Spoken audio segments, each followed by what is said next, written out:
So I'm here to talk about something that we call digital civil society. And the greatest point to take away from this talk is that while we need digital civil society, our biggest fear is that it doesn't actually exist at the moment. So why am I talking about civil society at a conference around democracy? There we go. So first of all, what is this thing that doesn't exist? The analog definition of civil society that we use is the place where we voluntarily use our private resources for public benefit. Quite simply, it's where we choose to come together and do something that benefits others.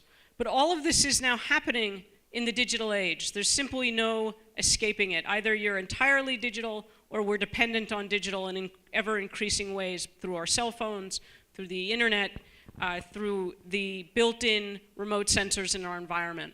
So we're moving into a space where almost everything we do will be both in an analog world, but also at least complemented by the digital. So why does this matter? Well, democracy, as we heard this morning, in all of its varieties, depends on robust three-sector participation. And civil society is one of those parts that both stands alone, but also contributes to the health of the whole. And it has to be independent. While it can be related to, it actually functions as an independent place, as a voluntary place, where we choose to come together and do things that benefit others. And digital civil society, the circles on the right-hand side will look familiar to you, but our dependence on the digital infrastructure and digital data, the stuff that we exchange through our cell phones and our internet use, and that's collected on us by satellite imagery and building sensors, all of that is actually controlled by, around the world, corporations and governments. So our civil society actions, which are intended in the theory of democracy to stand separate from, are actually dependent on. And we've lost that independence. And we need to find a way to get it back. And doing that requires us, as activists, as scholars, as social organizations, to understand much more about how digital works than we tend to.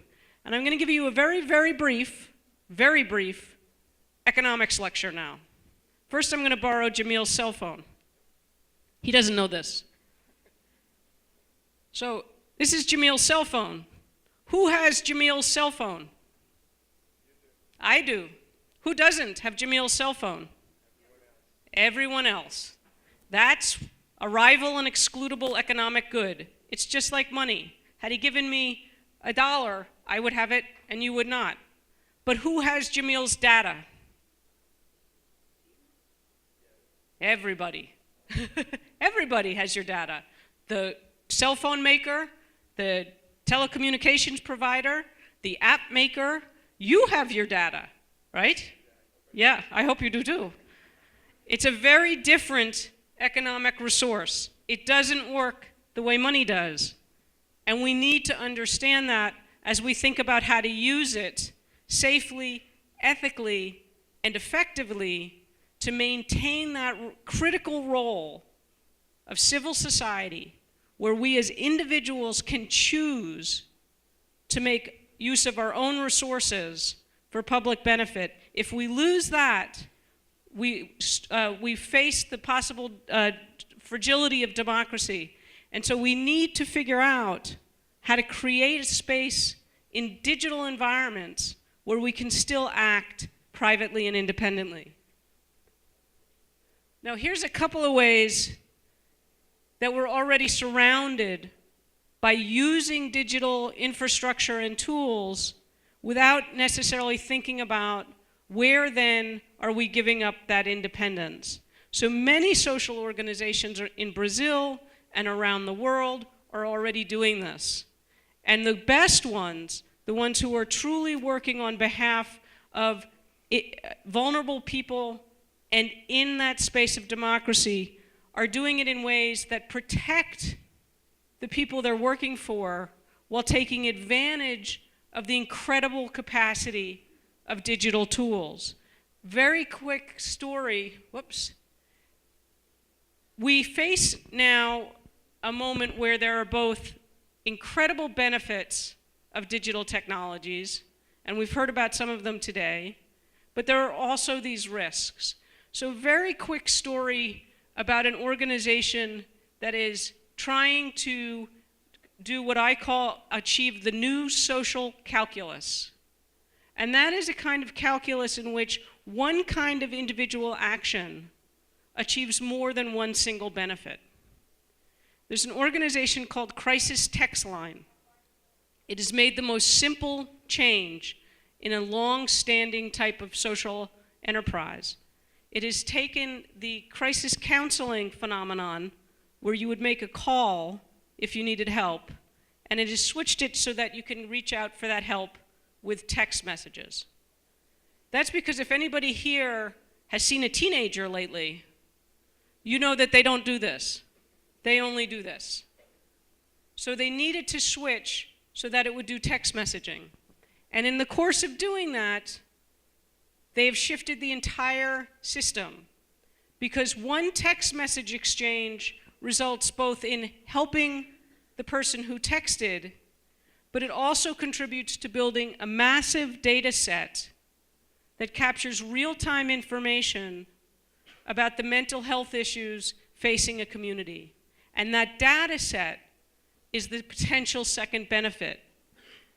But that data set is very sensitive. It has vulnerable information from vulnerable people at a vulnerable time stored digitally. So in order to achieve this calculus, we have to figure out ways to use the digital environment safely, ethically, and effectively, and separate from the norms and practices that we're used to from commercially provided devices and government-monitored infrastructure. This requires literally inventing new practice. We are collectively inventing digital civil society. So let's go back to our basic definition. If digital civil society is the voluntary use of private resources for public benefit in a digital age, if it's how we come together for political protest, or how we come together in an association to join into one of the political groups we just heard about, if it's how we come together to express a different set of ideologies, then we need to be able to find ways that we can do that separate and safely in the digital environment. So we take the definition, and what we've done is we've derived these 4 principles for safe, ethical, and effective use of digital resources. From the voluntary word, we get consent.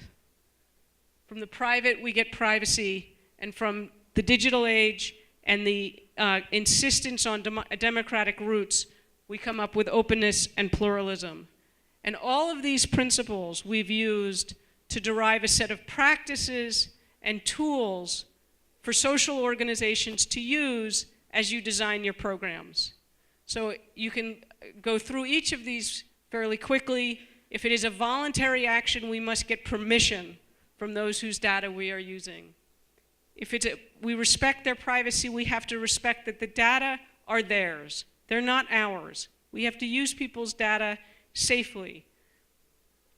We want to be open with what we're doing. There's a tremendous amount we can learn, and we can accomplish our goals if we share what we learn. And if we are going to open our data, if we are going to be clear and open about what we know, then we also need to make sure that we have permission to use that information and that we have protected it as best we can.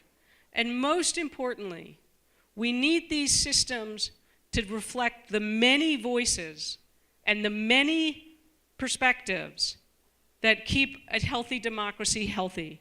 So we need to design our tools and our practices with those voices involved. Now that's a very quick overview of a great deal of research that's gone into building this website that I'm pleased to say is soon to be available in Portuguese.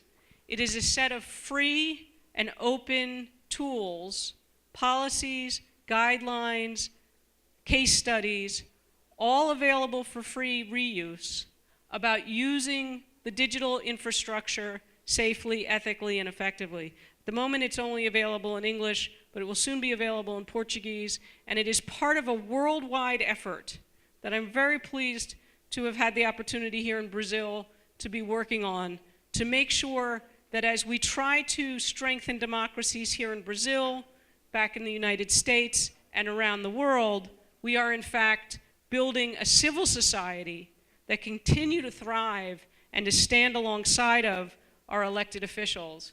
So starting in February of next year, there'll be a worldwide effort to bring these tools and this conversation to cities and communities around the world. We will be coming to Brazil next year. I don't know the exact dates yet, and I encourage you to join us. Thank you very much.